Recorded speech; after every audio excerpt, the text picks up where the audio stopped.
कृष्ण प्रभु जी, स्तनवत प्रणाम आप सबके श्री चरणों में। तो कल तक हमने पढ़ा था कथा में कि पूतना का वध हो चुका है। उसके बाद कृष्ण के सुरक्षा के लिए माता यशोदा और नंद बाबा ने बहुत सारे ब्राह्मणों को आमंत्रित किया था। मंत्र पर स्तुतियां पढ़ी जा रही थी वेदों की। वहां सब गोप गोपियां व्यस्त थे और हमारे नन्हे से बाल गोपाल को एक छकड़े पे, एक बेड पे, और उसके ऊपर छकड़ा था, वहां पे सुला के रखा था, बेड टाइप का था। तो अब हमारे इस सबके बीच में हमारे नन्हे से कान्हा रोने लगे भूख के मारे। तो अब माता यशोदा तो व्यस्त थी, उन्हें सुनाई नहीं दिया। तो हमारे नन्हे से बाल गोपाल ने क्रुद्ध होकर छकड़े को दे मारा लात, और वो पूरा छकड़ा के ऊपर जितना सब कुछ सामान था सब बिखेर के नीचे गिर गया।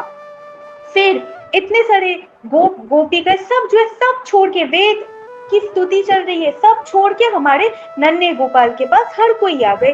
फिर वो सोचते जा रही ये छकड़ा कैसे गिर गया। फिर कुछ बच्चे थे वहां पे जिन्हें माता यशोदा ने दायित्व दिया था कि हमारे नन्हे बाल गोपाल के साथ खेलिए। उन्होंने बताया कि हमने अपनी आंखों से देखा कि उस हमारे बाल गोपाल ने, हमारे कृष्ण ने एक लात मारी छकड़ा को और वो एकदम टूट के बिखर गया। अब कुछ गोप गोपिकाएं इस चीज का विश्वास कर रहे थे, कुछ सुन रहे थे ध्यान से, और कुछ तो बोल रहे थे अरे ऐसा तो हो ही नहीं सकता, इतने छोटे बालक है वो कैसे कुछ कर सकते हैं। यही डिस्कशन चल रही थी। अब आगे जब इस तरह विवाद चल रहा था तो बालक कृष्ण रो पड़े। माता यशोदा ने बिना प्रतिवाद के बालक को अपनी गोद में उठा लिया और भूत प्रेत दूर करने के लिए वैदिक स्तुतियों का उच्चारण कराने के लिए विद्वान ब्राह्मणों को बुलाया। साथ ही वे बच्चे को दूध भी पिलाती रहीं। यदि बालक अपनी माता का दूध ठीक से पीता है तो यह समझा जाता है कि बच्चे को कोई खतरा नहीं है। तत्पश्चात समस्त बलिष्ठ ग्वालों ने टूटे छकड़े को ठीक किया और इधर उधर बिखरी वस्तुओं को पूर्ववत रख दिया। फिर ब्राह्मणों ने यज्ञ की अग्नि में घी, दही, पुष्प तथा जल की आहुतियां दी। उन्होंने बच्चे के मंगल के लिए श्री भगवान की पूजा की। वहां पर उपस्थित सारे ब्राह्मण सुपात्र थे क्योंकि वे ईर्ष्याहीन थे। उन्होंने कभी असत्य भाषण नहीं किया था। वे घमंडी नहीं थे। वे सबके सब अहिंसावादी एवं प्रामाणिक थे। अतः ऐसा कोई कारण न था कि उनके आशीर्वाद व्यर्थ जाए।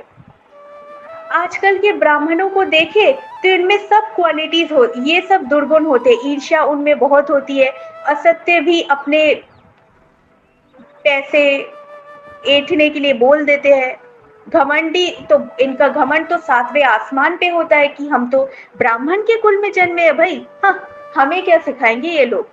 और तब के ब्राह्मणों को देखिए, एक जो बोला जाता है ना कि तब के ब्राह्मण भी जो थे वो वैष्णवों से कम नहीं थे, वो बिल्कुल सच बोला जाता है। तब के ब्राह्मण वैष्णवी तो थे क्योंकि ये जो सारी क्वालिटीज है, ईर्ष्याहीन होना, असत्य भाषण न बोलना, अहिंसावादी होना, प्रामाणिक होना, प्रामाणिक मतलब गुरु शिष्य परंपरा से जुड़े हुए होना, ये सब वैष्णवों के ही तो क्वालिटीज होते हैं। हो सकता है वैष्णवों जितने उतने भक्त ना हो, लेकिन वैष्णवों से कम भी नहीं हुआ करते थे तब के ब्राह्मण। अब आगे सुपात्र ब्राह्मणों के दृढ़ विश्वास के साथ नंद महाराज ने अपने पुत्र को गोद में लेकर विविध औषधियों से मिश्रित जल के द्वारा उसे स्नान कराया और ब्राह्मणों ने ऋग, यजुः तथा साम वेदों से स्तुतियां पढ़ी। कहा जाता है कि जब तक ब्राह्मण योग्य पात्र न हो तब तक उसे वेदों के मंत्र नहीं पढ़ने चाहिए। यहाँ पर इसका प्रत्यक्ष प्रमाण है कि वे ब्राह्मण समस्त ब्राह्मण लक्षणों से संपन्न थे। नंद महाराज को भी उन पर पूर्ण श्रद्धा थी। फलतः उन्हें वैदिक मंत्रोच्चार द्वारा अनुष्ठान करने की अनुमति प्रदान की गई। यद्यपि विभिन्न कार्यों के लिए भिन्न भिन्न प्रकार के यज्ञों का विधान है, किंतु सारे मंत्रों का उच्चारण सुपात्र ब्राह्मणों द्वारा ही होना चाहिए। चूंकि इस कलिकाल में ऐसे सुपात्र ब्राह्मण उपलब्ध नहीं है, अतः समस्त वैदिक यज्ञ अनुष्ठान वर्जित हैं। इसीलिए श्री चैतन्य महाप्रभु ने इस युग के लिए केवल एक प्रकार के यज्ञ की संस्तुति की है, और वह है संकीर्तन यज्ञ, अर्थात हरे कृष्ण कृष्ण कृष्ण हरे हरे, हरे राम राम राम हरे हरे, हरे कृष्ण महामंत्र का जाप। जब ब्राह्मणों ने वैदिक स्तुतियों का उच्चारण किया और दूसरी बार विधि विधान संपन्न कराया, तो नंद महाराज ने पुनः उन्हें प्रभुत अन्न तथा गायें दान में दी। दान दी गई सारी गायें सुनहरे गोटों वाली वस्त्रों से आभूषित थीं। उनके खुर चांदी के पत्रों से मरे थे, उनके सींग सुनहरे छल्लों से सजाए गए थे और उनके गलों में फूलों के हार पड़े थे। उन्होंने अपने सुंदर पुत्र के कल्याणार्थ अनेक गायों का दान किया और बदले में ब्राह्मणों ने हार्दिक आशीर्वाद दिया।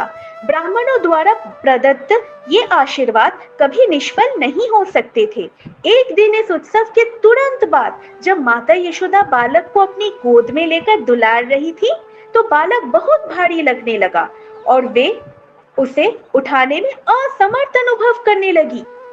अतः उन्होंने इच्छा न होते हुए भी उसे जमीन पर बैठा दिया।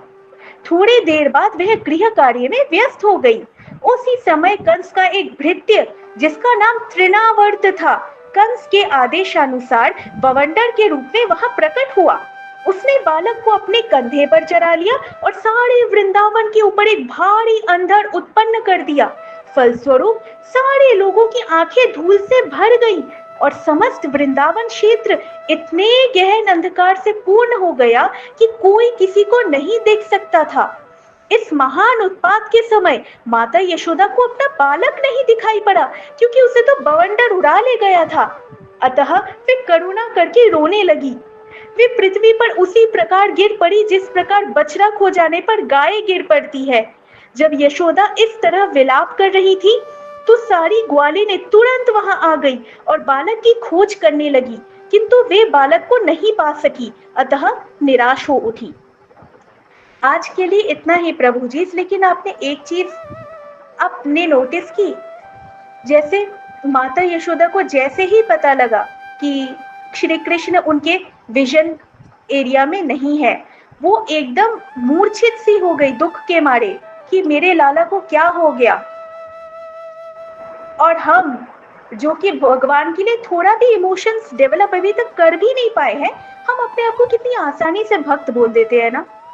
कभी कभार ना मुझे बहुत आश्चर्य होता है कि मुझे भी कोई अगर भक्त बोल के या फिर किसी को भी भक्त बोल के संबोधित किया जाए तो मुझे बहुत एम्बैरेसिंग फील होता है, क्योंकि जो भक्तों का भाव है, एक्चुअल जो वैष्णव है उनका जो भाव है, वो जब मेरे चित्त में आता है ना, मुझे अपने आप से घृणा हो उठती है कि मैं भक्त के साधक होने तक के लायक नहीं। खैर, आप भी हो सके तो इस पे अपना पर्सपेक्टिव जरूर बताइएगा। हरे कृष्णा।